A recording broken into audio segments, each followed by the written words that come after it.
सोनाई विधानसभा केंद्र के सिंघारी नयाग्राम रोड क्षेत्र में राजमार्ग के संस्कार के लिए 7 लाख रुपए की आर्थिक अनुदान प्रदान किया। सोनाई के विधायक तथा जाने माने व्यक्तित्व ने सूत्र के अनुसार सोनाई के विधायक इलाके के कई उन्नयनमूलक गतिविधियों में अहम भूमिका निभा रहे हैं।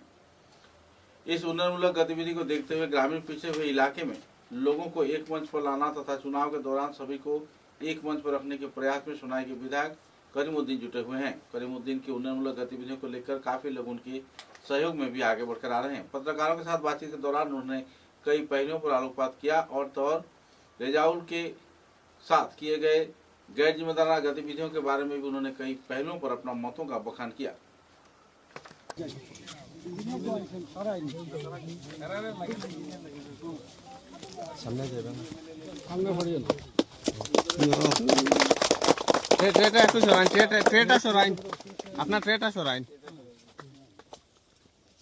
খালি জাস্ট রিপেয়ারিং হইব 7 লাখ এমএলএল দিতেছি। এইভাবে আমরা 4টা স্কিম দিছি, এখন 3টা দিছি, ওইখানে আরেকটা দিছি। এই জিপিতে 3টা আছে, 7 লাখ 14 লাখ আর 6 লাখ টাকা। এটা রিপেয়ারিং হইব, এই যে রাস্তার যেটা রিপেয়ারিং এর প্রয়োজন হইব। এরপরে আমরা সমর্থন করছি।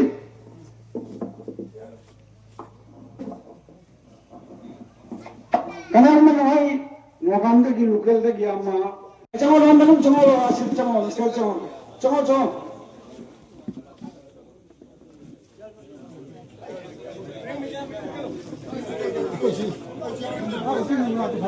আচ্ছা আমার চমল চমল চমল চমল আসিফ চমল মাওলানা বেশি আমি সম্মান দিই। মাওলানা গুলা সব থাকছে, শর্টকাট কে আমি করে যাই। মাওলানা গুলা এখানে উপস্থিত মুরব্বীগণ, আমার যুবক ভাইগুলা, মা বোনগুলা, আপনারা এখানে এমএলএ ফান্ডটা কি নয়াগ্রাম পঞ্চায়েত খুঁজাই মেমান এলাকায় পর্যন্ত এই রিপেয়ারিং এর লাগে শর্ট টাইমে 7 লাখ এমএলএ ফান্ডটা কি দিছে। হ্যাঁ, এই সাইনবোর্ডে আছে, এগুলো তাড়াতাড়ি শুরু হয়ে যাবে। উজানপাড়া পর্যন্ত দিছে, বগলাপাড়াও দিছে। আমি সত্য কথা আমি কই, আমার বয়সও হয়ে গেছে, ওই আমরা 7 মাস রানিং চলে। আমি যতটুক পারে এই আমার ওয়ার্ড যে মণিপুর পাত্র, এখানে বহুত জীবির ভিতরে বড়, এখানে 4-5টা ওয়ার্ড আছে, সব 1400, 1500, 1200, 1300, খালি 1 নম্বর 2 নম্বর এখানে 550, 600 আছে। আমি কাজ করছে আপনারা জানেন, সবার সামনে রাখছি। আপনারা এখানে 100 মতন পিএমজিওয়াই ভোট দিয়েছে। আমি জাত বাদ কারেও আমি দেখছি না মণিপুর টুর ভিতরে এই নয়াগ্রামে। এখনো আপনারা এখানে ভালো কাজ হইব। 2টা রাস্তা সারে কইছে দিছে এনার্জিস্টাকে কইছে, এটা তাই কথা দিয়া গেল পাবলিকে আজকে প্রায় 3 মাস আগে। এটাও ওপেনিং করছে, তাই কইছে ফেব্রুয়ারির ভিতরে শেষ করো। আমরা এই দাসকান্দি অঞ্চল যেটা আগে লক্ষ্মীপুরের সঙ্গে ছিল, ডিলিমিটেশনের পরে এই অঞ্চলগুলা আমাদের সোনাই বিধানসভা সমষ্টিতে হয়েছে। আমি যে মাঝে মধ্যে এখানে আসার কারণ হলো একটাই, যে এই অঞ্চলের প্রত্যেক অঞ্চলের গ্রুপে ওয়ার্ডে ভিতরে মানুষের সঙ্গে আমার সরাসরি পরিচয় নাই। এই পরিচয় হবে, আর আপনাদের সমস্যাগুলোর সঙ্গে আমার পরিচয় হওয়া প্রয়োজন। আপনাদের কি প্রয়োজন আছে, পানি লাগে, কারেন্ট লাগে, রাস্তা লাগে, অরুণোদয় লাগে, কি মসজিদের বাউন্ডারি ওয়াল লাগে, যেগুলা লাগে আমি তো দেখতে লাগবো, জানতে লাগবো, বুঝতে লাগবো। মন্দির লাগেনি, কমিউনিটি হল লাগেনি, এইসব নিজে চোখে দেখার জন্য আমি ডিলিমিটেশনের পরে থেকে, পঞ্চায়েত নির্বাচনের পরে থেকে আমি যাওয়া আসা করি।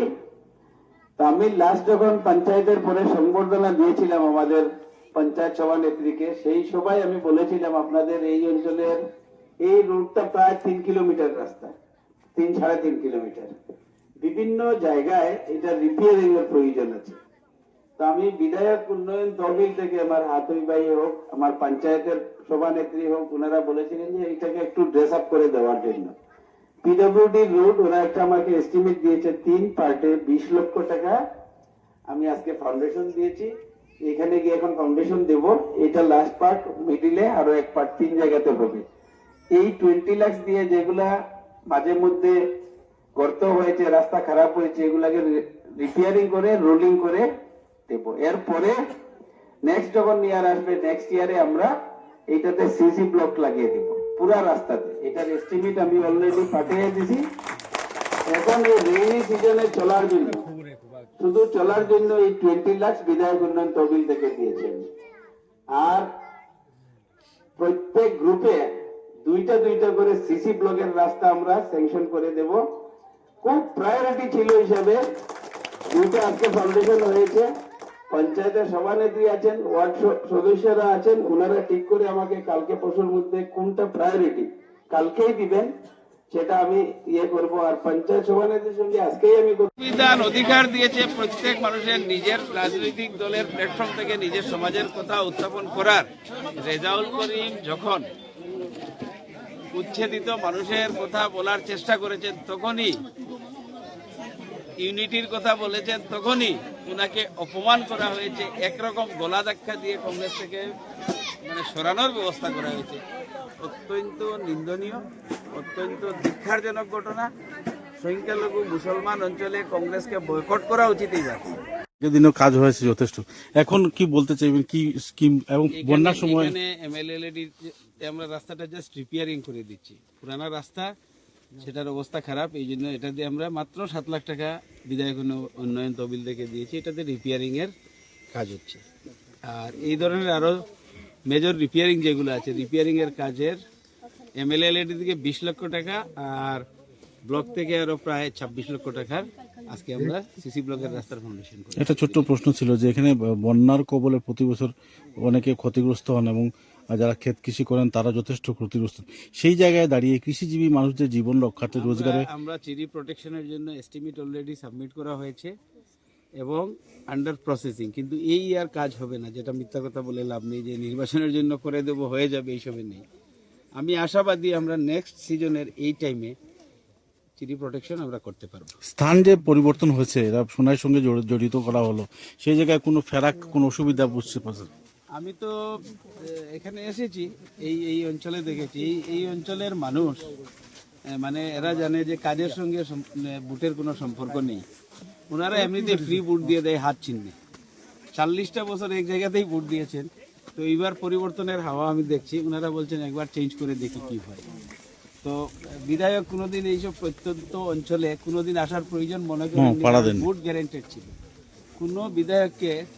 কোনো বিধায়ককে লাস্ট 40 ইয়ার্সে গ্রাম অঞ্চলে কাজ হয় নাই আমি বলছি না, কাজ তো কিছু না কিছু হয়েছে, কিন্তু কোনোদিন কোনো বিধায়ক প্রেজেন্ট হননি, মানুষের সঙ্গে ছিলেন না, সাথে ছিলেন না, পাশে ছিলেন না। হয়তো আমাদের নেতৃস্থানীয় যারা লোক ছিলেন তাদের সঙ্গে যোগাযোগ ছিল। আমি এটার পরিবর্তন করে সাধারণ মানুষ যারা কোনোদিন কোনো নেতার কাছে যান না, ওনাদের কাছে আমি আসি। আজকেও মসজিদে এখানে নামাজ পড়লাম।